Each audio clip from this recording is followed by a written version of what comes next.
Aqui a gente vai falar de uma coisa muito séria agora, é o seguinte, é um assunto que geralmente é rodeado de preconceito, mas que a gente precisa se informar melhor. É saúde masculina, né?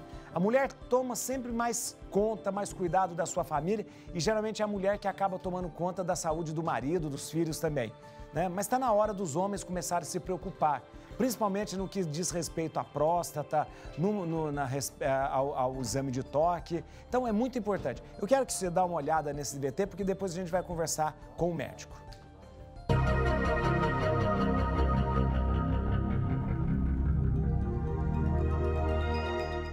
Estudos apontam que homens padecem mais de condições severas e crônicas de saúde do que as mulheres, muitas vezes por conta de um preconceito chamado masculinidade. Em média, os homens vivem 7 anos a menos que as mulheres e têm mais chances de contrair doenças relacionadas ao coração, câncer, diabetes, colesterol e pressão arterial mais elevada. A maioria dessas doenças está associada à baixa procura por consultas e exames médicos, mas há também a influência de hábitos cada vez menos saudáveis. Segundo dados da Secretaria Municipal da Saúde de São Paulo, as estimativas de novos casos de câncer de próstata são de 4.230 e de 2040 de câncer de intestino. A taxa de incidência da doença na capital é de 61,71 casos por 100 mil habitantes, números que estão em uma crescente por muitos acreditarem que o exame de toque retal não é coisa de homem. Nesse cenário, os homens também se tornam prisioneiros, uma vez que o privilégio masculino pode ser uma cilada, pois os obstáculos e as resistências associadas à saúde do homem podem ser fatais. Começa agora o Papo Reto de hoje. Muito importante a gente falar sobre esse assunto. Eu acho importante a gente trazer alguém que realmente entenda e que possa conversar com a gente de uma maneira muito clara e muito aberta. Eu vou conversar hoje com o Dr. Marcelo Werneck. Dr. Marcelo Werneck é coloproctologista e colonoscopista. Ele é diretor de marketing da Sociedade Mineira de Coloproctologia e fundador do canal Proctologia Sem Tabu no YouTube. Ele tem um canal no YouTube chamado Proctologia Sem Tabu no YouTube. Muito interessante. Conversa agora sobre saúde masculina, sobre os seus preconceitos. Dr. Marcelo Werneck, seja bem-vindo. Muito obrigado de estar conosco aqui na Rede Vida, doutor. Muito obrigado pelo convite, é um prazer participar com vocês. Olha, fico muito feliz, agradeço porque o senhor dispõe do tempo do senhor com tanta solicitude. Obrigado. E eu já começo fazendo uma pergunta que é o tema do nosso programa hoje. Ainda existe preconceito quando a gente fala de um exame de toque? Nós estamos no século XXI, mas ainda existe esse preconceito, doutor? Pois é, isso é uma coisa que a gente esbarra no dia a dia, né? Até quando eu fiz, você estava falando do canal, né? Essa questão da proctologia sem tabu é porque ainda é um tabu na nossa sociedade. As pessoas não falam, muitas vezes quando falam, a pessoa fala que não vai fazer de jeito nenhum, prefere a morte a fazer o exame. E, na verdade, é um exame que tem que ser desmistificado, porque tem muita crença, muita coisa sobre o exame que, na verdade, não é verdade. E é importante a gente falar sobre isso, né? Eu acho importante. Vencer esse preconceito. Isso, vencer o preconceito. O senhor está falando que ainda existe muito esse tabu. Interessante o canal eu até depois quero indicar para todo mundo a se inscrever no canal do senhor, mas eu acho importante que a gente fale sobre isso porque, na verdade, embora a gente esteja tão avançado, ainda tem piadinha, ainda tem coisas que se faz, sempre tem a piadinha do médico, da pessoa que vai no proctologista, isso atrapalha muito, muito mesmo, né, as pessoas, né, talvez uma coisa machista, esquisita, que não dá para mais conceber, mas acaba atrapalhando mesmo as pessoas, né, doutor? Sim, isso aí acontece demais, né? E, assim, acho que a piadinha a gente que é médico já ouviu de tudo, né? E realmente as pessoas fazem e agem como se fosse brincadeira.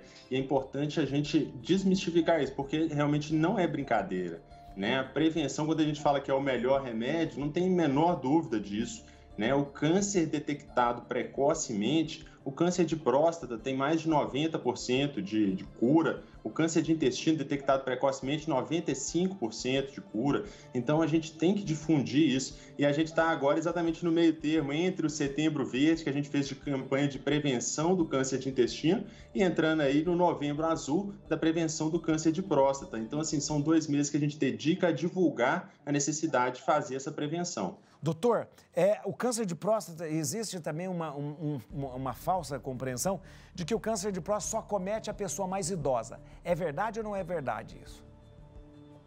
Olha, isso não é verdade. O câncer de próstata, assim como o câncer de intestino, tem realmente uma predominância a partir dos 50 anos, mas não é exclusivo dessa faixa etária. Então, assim, a partir dos 50 anos aumenta e muito o risco, mas ele pode acometer pessoas mais jovens também, especialmente aquelas pessoas que têm história familiar. Então, a pessoa que tem história familiar, tanto do câncer de próstata quanto do câncer de intestino, tem que procurar atendimento antes. No caso do câncer de próstata, na população em geral, seria realmente aos 50 anos, assim como para o intestino. Agora, quem tem história familiar tem que antecipar. No câncer de próstata, para 45 anos. No câncer de intestino, o ideal é 10 anos antes do parente que teve câncer. Nossa, mas então, olha, isso é importante que o senhor falou. Ó, geralmente com 50 anos, mas quem tem história familiar é 45 anos. Né? E câncer de intestino, isso. Então, 10 anos antes daquilo que parente que teve o câncer, é isso? Isso. Então, o parente que teve um câncer precoce, por exemplo, aos 40 anos, o parente de primeiro grau deveria procurar atendimento com 30. Olha, interessante. Ó, é verdade, e a gente vê jovens também tendo câncer de intestino hoje, né? Sim, isso tem aumentado. Inclusive, algumas sociedades já têm antecipado esse exame para 45 anos. Não são todas, mas tem se notado que tem aumentado realmente a frequência nessa faixa etária, de 45 a 50 anos também. Então, algumas sociedades já têm antecipado isso, mas a recomendação geral ainda é aos 50 anos. Mas é importante a gente ter essa noção de que quem é mais jovem não está isento de risco, não. Na presença de sintomas, que a gente chama de sintomas de alarme, ou a pessoa que tem história familiar, tem que procurar atendimento antes. Imagina, eu tenho uma sobrinha com 34 anos que teve câncer de intestino. Então, uma idade que a gente nunca esperaria. Mas, doutor, existem fatores de riscos além do histórico familiar? Então, vamos lá. Para esses 2 tipos de câncer, a história familiar e a idade são fatores de risco independentes. Agora, existem outros também, principalmente tabagismo, o etilismo, né? Então, aquela pessoa que tem o consumo de álcool mais elevado, o consumo frequente, isso também é fator de risco. A obesidade e o sobrepeso também, que tem sido cada vez mais presente na sociedade, né? A gente tem notado que, em geral, as populações estão tendo um índice mais elevado, né, de obesidade e de sobrepeso. O sedentarismo também é um fator de risco. E é a questão da alimentação. Então, não só a pessoa ter o excesso de peso, mas aquela alimentação mais inflamatória, então rica em gordura, especialmente aquela gordura animal, o excesso de carne vermelha, a baixa ingestão de fibras que estão presentes nos vegetais, principalmente frutas, folhas, sementes. Então, essa redução das fibras também seria um fator de risco. Então, basicamente, a gente fala assim, não tem uma fórmula mágica, parece que a gente já sabe a receita há muito tempo e muita gente não leva isso a sério. Então, o que a gente tem que fazer? Controlar o peso, ter uma atividade física, né? Ter uma atividade em geral, dormir bem, comer bem, né? É isso que vai levar à prevenção do câncer, diminuir o risco, né? Isso é muito interessante. Importante demais. Olha, sempre a gente bate. Alimentação, vida saudável, tudo isso. Né? Parece que sempre é uma ladainha que repete, né? Mas parece que não entra na cabeça da gente, né, doutor? Doutor, eu vou fazer Eu só vou dar um recado, mas eu tenho um monte de pergunta aqui para fazer pro senhor. Pelo amor de Deus, hoje a gente vai falar muito aqui. Peraí. Olha, eu tô conversando com o doutor Marcelo Werneck, coloproctologista e colonoscopista. Tem um canal muito interessante no YouTube chamado Canal Proctologia Sem Tabu no YouTube. Eu já volto para conversar com ele. Doutor Marcelo Werneck, eu quero fazer uma pergunta ainda mais. Falei sobre os riscos. Existe o fator da raça também, que pode ser determinante na questão do câncer de próstata? Sim, o fator raça entra, sim, né? Tem um aumento de risco, especialmente no câncer de próstata. Acontece que, se for ver, a população brasileira tem uma genética muito misturada, né? E isso vai ficar diluído também, né? Mas teria sim um fator de risco para o câncer de próstata em especial. Tá. Doutor, me diga uma coisa, a pergunta que tem aqui para eu fazer, eu até já poderia responder, porque eu faço exame de toque retal praticamente todo ano. Eu tenho histórico na minha família de câncer de próstata, então eu faço o exame de toque com uma frequência muito grande mesmo. Mas eu pergunto aqui, eu poderia responder, não dói, mas eu vou perguntar, o exame de toque retal dói? Não dói, né, doutor? Pois é, então, na grande maioria das vezes, não é um exame que dói, é um exame que pode, em algumas pessoas, causar algum grau de desconforto. Pode doer em algumas situações, por exemplo, aquela pessoa que tem algum problema na região do ânus, né? Ou quando tem uma inflamação na próstata, no caso de uma prostatite, pode acontecer de doer. A pessoa que tem fissura anal, está com crise de hemorroida, esses casos sim pode doer. Mas em geral não é um exame que dói, é um exame rápido, ele causa algum grau de desconforto ali, mas passa rápido também. Então não é um exame que as pessoas deveriam temer por esse motivo. Doutor, a gente tem, para essa constatação do câncer de próstata, a gente tem o exame de PSA, né? PSA, mais o exame de toque, o ultrassom também. Como a gente poderia, eu não sei se a pergunta é tão primária, mas a gente poderia dizer, fazer uma pergunta, qual é o melhor? O ultrassom, o toque ou o PSA? Como é que funciona? Ou os três juntos, funcionando junto? Pois é, então assim, são exames complementares, né? Quando a gente considera rastreamento, ou seja, a gente pega na população geral, a gente tem que fazer exames que tenham uma sensibilidade boa para a gente poder identificar aqueles casos suspeitos.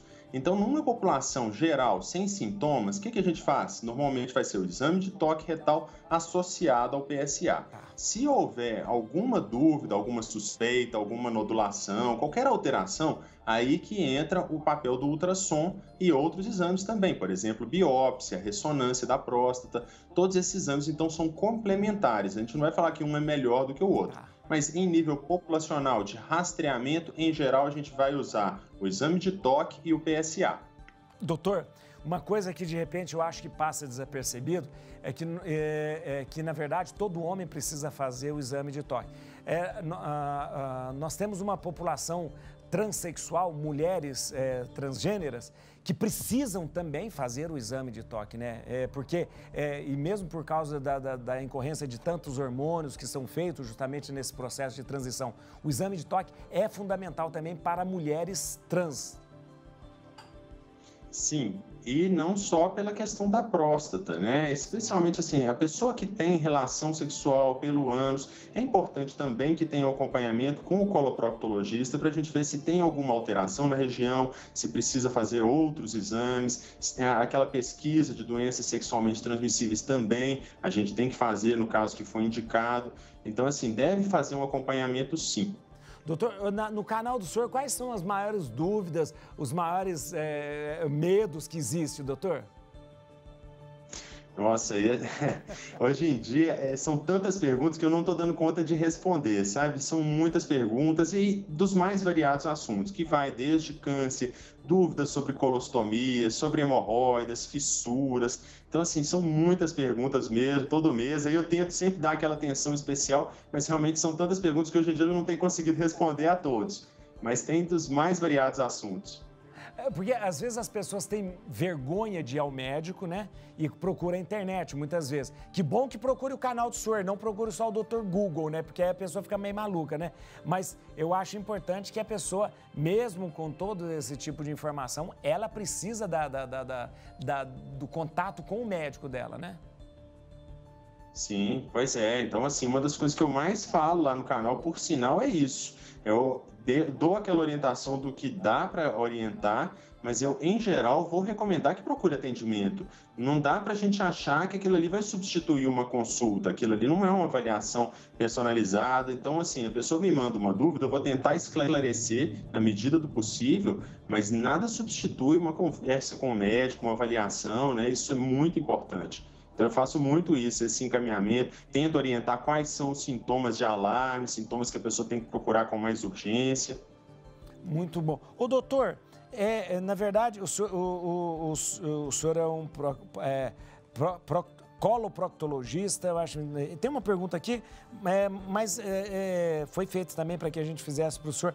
A disfunção erétil, a impotência sexual, ele pode ser um problema psicológico também, né? E não está ligado somente, de repente, à questão do câncer de próstata também, né? Pois é, então eu acho até interessante você me perguntar isso, porque a gente tem que diferenciar a questão da parte do urologista e do coloproctologista. Isso mesmo, é verdade. E é uma dúvida muito comum que eu recebo muito no canal. Inclusive, eu fiz entrevistas com urologistas para a gente tentar exatamente abordar esses assuntos. Então, a parte do sistema urinário e reprodutor vai ser mais com o urologista e a parte do intestino, do ânus, vai ser do coloproctologista.